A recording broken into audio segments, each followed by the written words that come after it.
Il est midi 44, si vous nous rejoignez dans le live BFM en ce premier jour de cette nouvelle année 2025. Pas mal de changements qui vous concernent. Il y a des changements économiques sur les retraites, sur le chômage, sur le logement, sur les voitures aussi.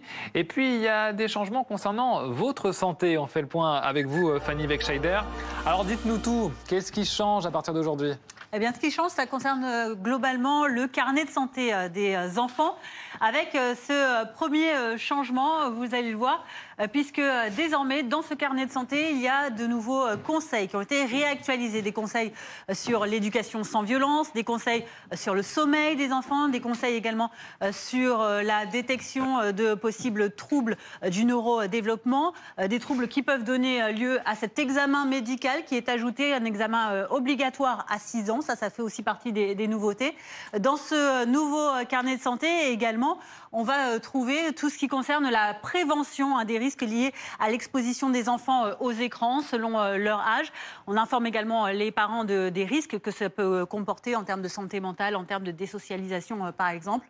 Le carnet de santé qui, pour les plus grands, va contenir désormais aussi des éléments et des informations de suivi de l'activité physique des enfants jusqu'à leur adolescence, de repérage par exemple de cas d'endométriose chez les jeunes filles ou encore de situations de harcèlement, voilà parmi ce qui peut être également trouvé dans ce carnet de santé.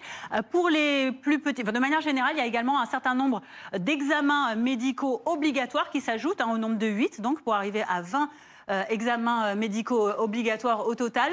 Parmi eux, il y a cette nouveauté, le vaccin contre les infections à méningocoque, ça concerne les nourrissons, qui est obligatoire désormais pour ces infections à méningocoque de type A, C, W, Y. Ça remplace le groupe C auparavant, qui était déjà obligatoire, et puis aussi pour le groupe B, qui lui était recommandé, mais pas obligatoire, et qui le devient donc à présent. Tout ça, ça concerne donc ce carnet de santé, dont la dématérialisation devrait être possible d'ici la fin 2026. Mais en dehors de cela, il y a aussi une nouvelle avancée assez significative, c'est un meilleur accompagnement psychologique des Français de manière générale, avec la possibilité d'avoir 12 séances gratuites de suivi psychologique par an via le dispositif Mon Soutien Psy auprès de psychologues partenaires.